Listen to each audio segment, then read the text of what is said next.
All right, guys, we're heading to Weekend on the Edge tomorrow. We couldn't bring the race truck, but we wanted to bring something fun. So, got Eric Borgen's old truck here. If you've been watching and following along, we did a bunch of nitrous testing on it earlier. Went to NHRDA and called out Brandon Wood, lost, blew up the truck. It's been a rough year, but back together, got a KDD built motor in it, and we put an O-Dogs compound kit on it. So it's running a KC S3R with an S480 on top of it. We put the 330 150s back in it, and we're running the new Warren IPR ICP kit and a twin pump kit. We're hoping to go and make like 1,300 horsepower on the dyno.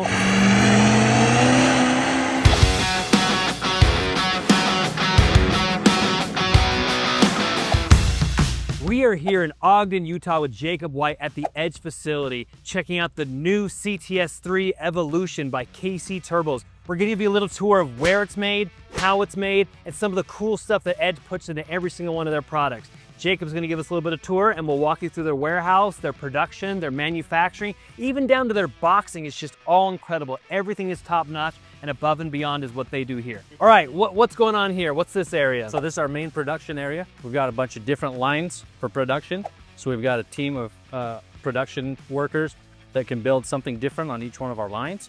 We can shift our inventory based off what's needed on the shelf.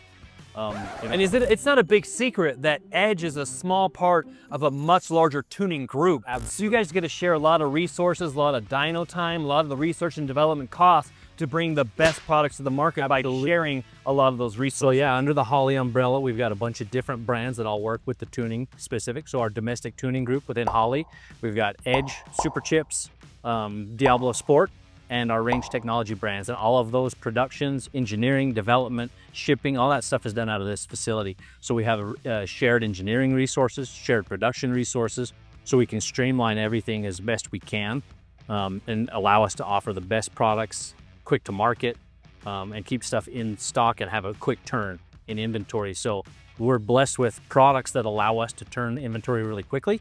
So it's very rare that we're out of stock on products. And we try to streamline as much as we can with everything from start to finish. We've got our PCB board over here. Can we check that out? I probably can't go in there, but can we sneak through the window where they actually do the boards and stuff? Cool. Let's go check it out. They're gonna let us go inside, so come on in, let's check it out. So yeah, this is our PCB and solder room. So we've got our pick and pull machines, our soldering. So we still do a lot of our board building right here in-house. You literally are printing, you can print boards right here? Correct, yep. So, I mean, this is one of our, like our EZX module board. So these are printed and picked. Everything's soldered, resistors, everything that goes onto the board we can do right here in-house. So for our low volume stuff, we can run a lot of our production is done right here in our facility in Ogden. There's some of our high volume stuff that we work with contract manufacturers just because we can't move enough volume through this area. But this PCB room and solder room allows us to be really nimble when we're doing development stuff. So when the engineers have developed a new product, we can make it here and test it. If the board needs a change, we need to make an update to it or whatever, we can pivot really quickly and get it done here, go back to engineering and test it.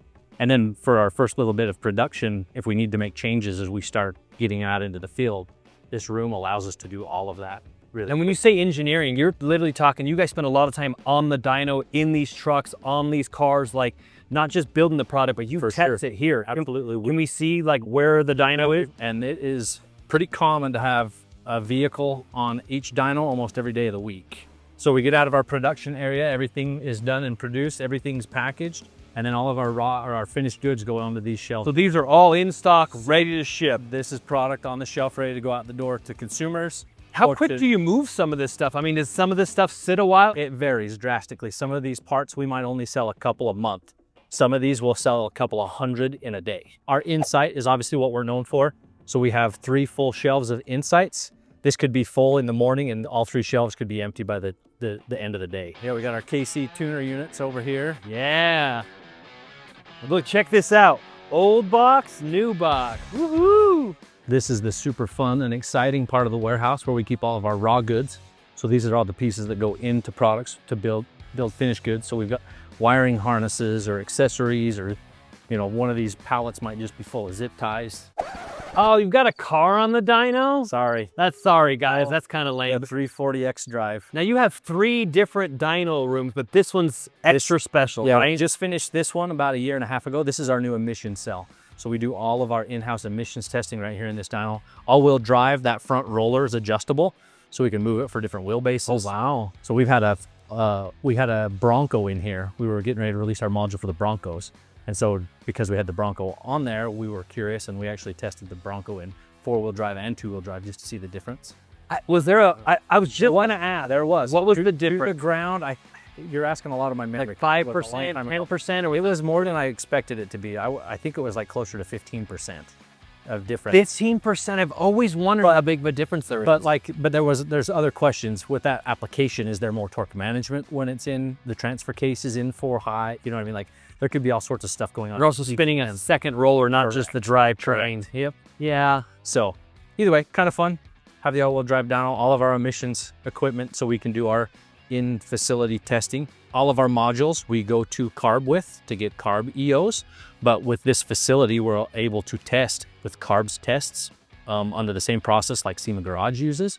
So we know that the product is going to pass emissions when it gets to carb for them to test and do their EO applications, that kind of stuff. So we can release products quicker to the market under 49 state compliance. Highest horsepower vehicle you've ever had on a dyno here at Edge. Highest horsepower dyno at Edge. So we've been hosting Weekend on the Edge out of this facility for 23 years. Wow. So back in the glory days, 2005, 2006, 2007, we were doing the event right here at the facility, and we would have our 2 other dynos running all day. So we would dyno test over 100 trucks in one day back then. We've since moved to a larger facility. And you just sled pulling out there? Sled pulling. It's just a bigger facility, allows us to do more for the event. Our record is probably like 1,600 horsepower. Okay. On an Edge dyno. But we're going to see over 2,000 this week. we'll see some 2000s tomorroor for sure. Josh McCormick's not coming back? I don't know. 4,000 horsepower? That is nuts. If you're watching this, congratulations. That's just incredible. I want to see it backed up. When's the 6-liter gonna do it? Oh, a 6-liter still pushing for 2,000. Come on. We're trying. All right, we're here in the tech support area with Destiny, kind of checking out. One of the reasons we love working with Edge is their awesome customer and tech support. If you have any issues, you can get someone on the phone. They'll walk you through it, fix your device, remote in, and that's what you do, right? Correct. So tell me a little about what you do here. So I am actually one of the team leads. So not only do I do phones, I do our chat system, I help with our email system, and then I help our new techs. Wow, and how many guys this is a big tech support area. How many guys do you usually have working at a time? So there are 9 people on the phones usually. Dang. Yeah, we're just talking to Destiny and just bragging about how great you guys are and why we love when we're with Edge is because if you have a problem, they're also there to back you up with their tech support, their customer support, whether it's on the phone or on the computer. These guys are taking care of it, and you're kind of in charge of the tech support area group. What's your official title? Cody Baird. I'm the technical support manager. Hey. Oh, don't make him stand up. You want to film him sitting weird. Well, what the hell, boy? Quick, there he is. Oh, he stood up. So what do you do? I am the engineering manager, so I make sure that products that people need out in the field are being worked on by the guys here. And you guys literally put things on the dyno, run them, test the power, make sure they work, pass emission. That's all in the engineering department. In this facility, we are from initial design all the way through production. Well, I think the engineering department is probably where I'd want to live. That's my thing. I love I the get free donuts on Thursdays. free donuts. Maybe I should stop by on Thursday. Are these free? Because I forgot to mention all our money is in our stolen car. Buy our own donuts on Thursdays. They're free to anyone that didn't buy us. Dyno numero dos. You have 3 total dynos? This dyno is probably that dyno has probably been in the ground there for like 23 years. Holy cow. Obviously it had some work done to it since then, but this was the original dyno. You can see we've got our stack evacuation from the glory days of diesel. You know, when we were running. I think people started shying away from the dual giant stack. Yeah, about 10 years ago. Yeah. That fad kind of That fad needs to die, you know. kind of fizzled out. It's actually Adam. Oh. Here, why don't you answer it? Hello? Oh, I like it in the back door. Yeah, hold on. Here's Jacob. He said something about the back door.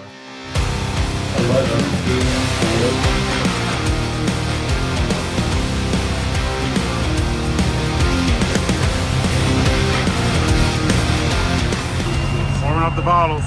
It'll do 1,300. I don't think it'll do 15. Only one way to find out. All right, here we go.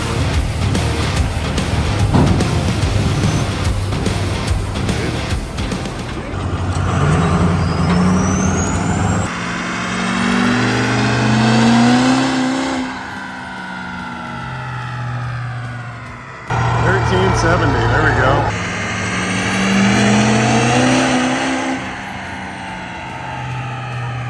$14.30. You can't read it.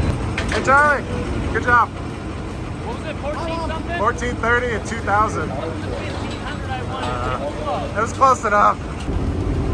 Here it is, dude. 6-0 today or what? Yeah. Driving off in its own power, guys. It's proof. See you later. Still alive! Thank you, Jared. It's Tony time.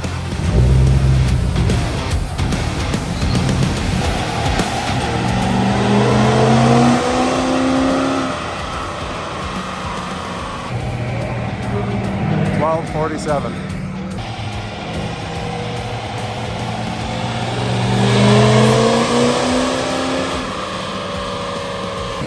$12.41. Proof. 2.6 liters. Over 1,000 horsepower. You did it! You did it! I'm happy. So how does it feel, Mr. 1240? I'm happy. It's 12:47. Get it right. Same thing. No, it's not.